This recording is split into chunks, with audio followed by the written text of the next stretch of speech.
And speaking of a bunch of hypocrites, let's talk about the hydroxychloroquine study that came out. And there was a Yale epidemiology professor at the Yale School of Public Health, not a, run-of-the-mill college. I mean, this is Yale. It's probably one of the greatest, educational institutions in the country, Dr. Harvey Risch.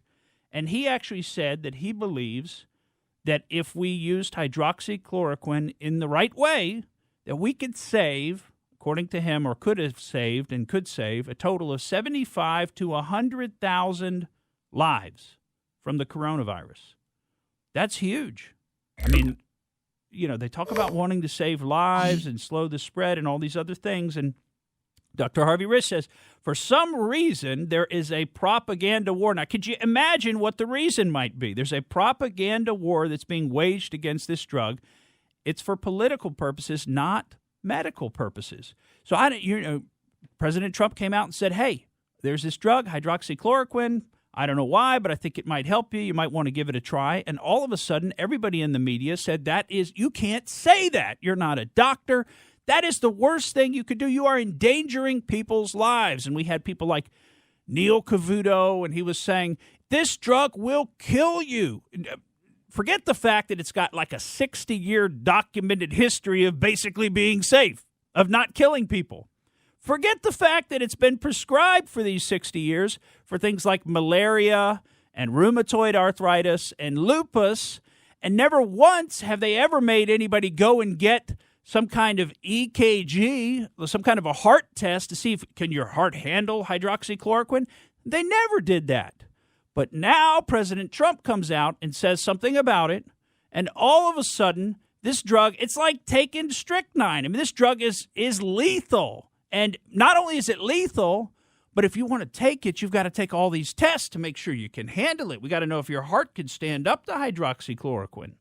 What if the president had never brought that up? Where would we be today with that? Well, I don't think we would know about it, period, right? I mean, why did they? I mean, it wasn't just to take the president down a notch, and now we might be treading on a thin line here, but, did the media want the coronavirus to be a bigger story? Did they want the shutdown? And this is a question a lot of people talk about. I mean, let's just go off their actions, not off of their words. If we just look at how they've been acting, do they want the country shut down? It appears that they do. It appears the media does, and it appears that the Democrats want the country shut down. They're talking that way again. And they want to do it again. They had it for a while, and it's not good enough because now the economy is sort of coming back, although I think there's some question as to how much the economy is coming back or what kind of economy we've even got at this point in this country. And we just can't base it on the stock market because that is not the economy. I'm talking about Main Street. I'm talking about the studies from Yelp that show that about 60% of the businesses that have closed on Yelp are closed permanently. They're never coming back.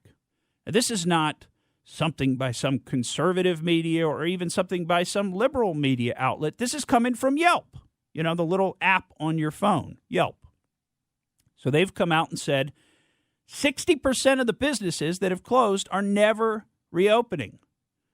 Now, that tells me that the Main Street economy is not doing quite as well as the stock market appears to be doing. So we certainly shouldn't focus on the stock market. But let me tell you just a little bit more about this hydroxychloroquine.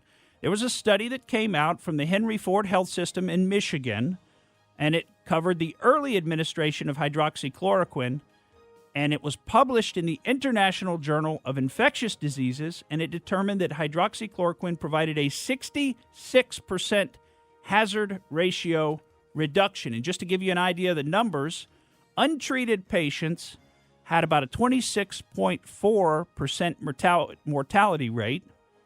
Patients treated with hydroxychloroquine alone had about a 13.5% mortality rate. So it cut a lot of us have heard this that have been following this, it cut the mortality rate in half. Now, why wouldn't the media be sharing this with us, and why wouldn't everybody want to take this drug if they got it? Thank you for listening to the Morgan Streetman Show. We hope you enjoyed what you heard, and if you did, please click like and subscribe to help us out. And remember that we recommend that you exercise your brain at least once a week.